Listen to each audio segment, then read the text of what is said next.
Hi everyone, I want to talk to you about breast cancer. Breast cancer. Yes, you're familiar with that, right? Okay, let's go. Lung cancer is the commonest cancer known worldwide, but breast cancer is also known worldwide and is second only to the lung cancer. But as far as women are concerned, breast cancer is the leading cause of death in women worldwide. The rate of breast cancer has been dropping in recent years. Why that? There's more awareness right now about breast cancer. People are now screening it more, and there's a better treatment.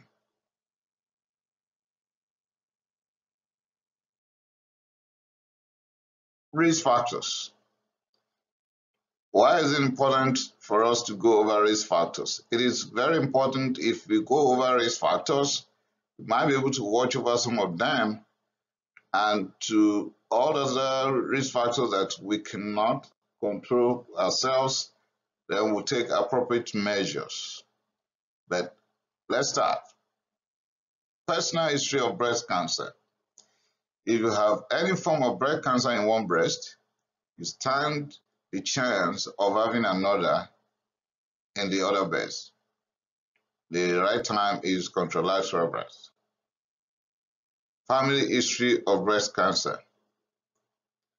If in your family there is the history of people who in the past have breast cancer, either being perfectly treated or unfortunately some of them passed on, then watch out right now.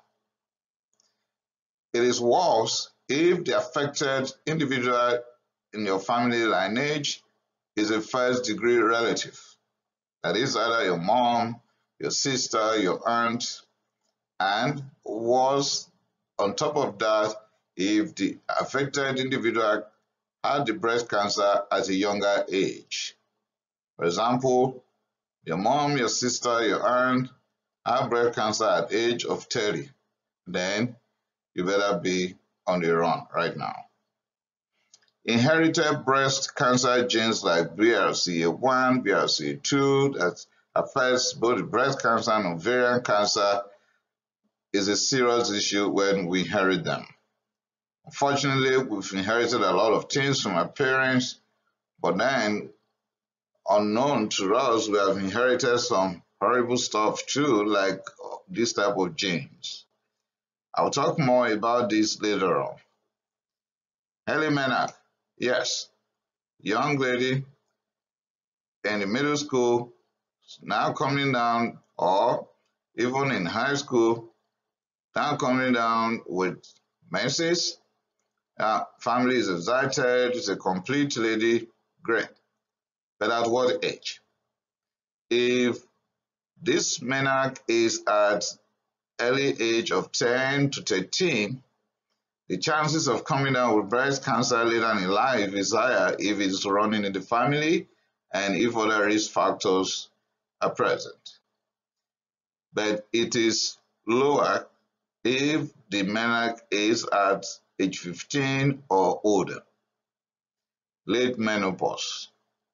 Early menopause is an advantage compared to late menopause. In other words, if a woman comes down with menopause early in her life, it's better as far as breast cancer is concerned compared to another woman who comes down with menopause very late in life. Increasing age. The chances of having breast cancer is higher with increased age. Data had it that between ages 1 to 45 in women, the chances or the probability of having breast cancer is 1 in 50. But that probability increases if at age 60 to 70, it will be 1 in 25, which means the chances increases. It is easier to come down with breast cancer when you are older. Female to male ratio is almost 99 to 1. In other words, if we put in 100 human beings with breast cancer worldwide, it's likely you're going to find only one that will be male. 99% will be female. So this is mainly female's problem. The risk factors will continue as nulliparity. Nulliparity may be by way of choice or as fate may have it. If a woman could not have pregnancy or decides not to have pregnancy and not giving birth, either by choice or as the fate may have it, the woman will probably have more chances of coming down with breast cancer if some of other risk factors are also present. Infertility is almost similar to nulliparity, but infertility is such a definition that the individual is actually interested in becoming pregnant, but she has tried everything, but it's not working out, and for a long time, that is not happening or is not happening at all. In one way or the other, no pregnancy, no delivery, no breastfeeding, then the chances of having breast cancer is high if some other risk factors are up to present. Old age at first pregnancy. There we go. When we compare the two factors of both the nulliparity and infertility, a woman would jump up and say, oh, I don't belong there. Okay, great. But if your first pregnancy is at later age in life, like age 35, 40 and above, there is that likelihood of coming down with breast cancer if it is running in the family or you have other risk factors. Increased weight in postmenopausal women. When there's increased weight, there's likelihood of increased cholesterol, and increased cholesterol will facilitate more production of estradiol. So more estrogen will be produced. That is disadvantageous, particularly in estrogen receptor positive breast cancer. So increased estrogen levels will increase the chances of breast cancer in estrogen receptor positive breast cancer. Dense breast tissue. There's a lot of controversy on that, but you just mark that out. The mammogram will help you. Androgens. Increased testosterone will increase breast cancer in premenopausal and postmenopausal women. So when you're about to embark on that treatment using testosterone, please remember this. Remember this. The risk factors will still continue as long-term use of hormone replacement therapy in postmenopausal women will be associated with increased breast cancer. Yes. If you can take other medication, better go for it. Alcohol. Excessive alcohol for a long period of time. Please, young lady, young woman, that is not to your advantage. Considering the fact that you may be having other risk factors, and on top of it, you are now binging or boozing a lot, then you are writing the letter inviting breast cancer. Smoking. Well, its role is equivocal. I cannot speak to that specifically how it causes breast cancer, but I'm sure of one thing. If you don't smoke at all or you quit smoking, the chances will drop if other risk factors are taken care of.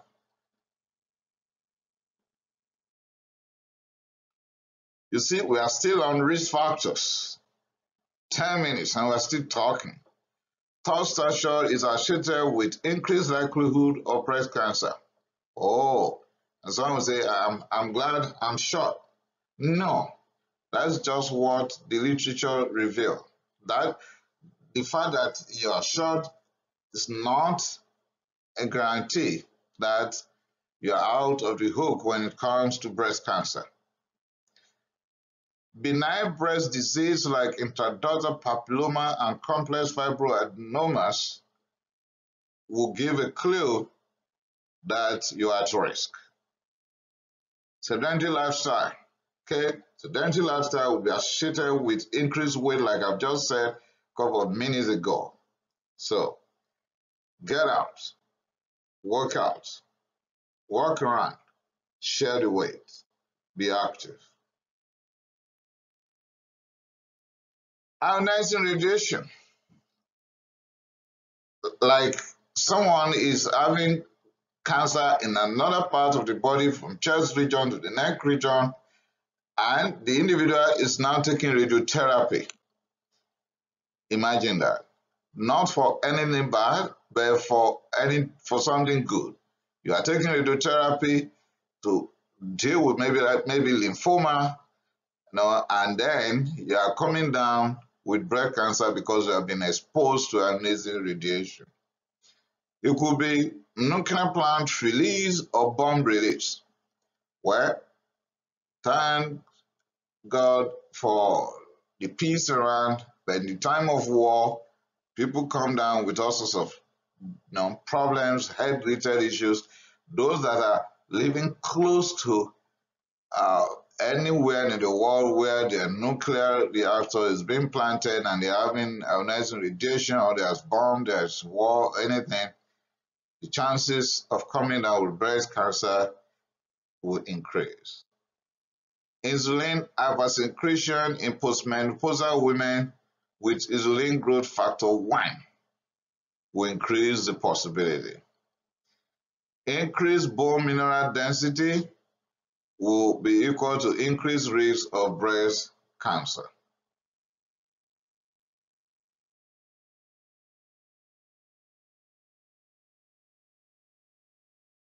Protective measures.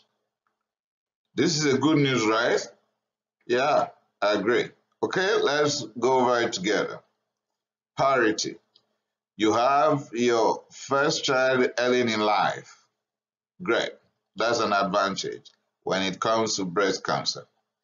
Or you have multiple pregnancies and multiple births, or you carry pregnancies many times and you deliver many times. Multiparity. But don't quote me and start having a lot of kids if you can't raise them, please. But multiparity is an advantage. Exercise. We just talked about sedentary lifestyle and weight gain just a few minutes ago, and coupled with decreased weight. Decreased weight is also an advantage. Decreased postmenopausal body mass index. Now, when you exercise and you decrease weight, of course, the BMI will drop. And that is to your own advantage when it comes to breast cancer. Oophorectomy before the age of 35. Why? When that happens and you are no longer producing estrogen, then you're fine. Aspirin, breastfeeding. Of course, when you are porous and you are breastfeeding very well, then the level of estrogen will drop and you're fine, and it will help to prevent breast cancer in you, given the other risk factors are also under control.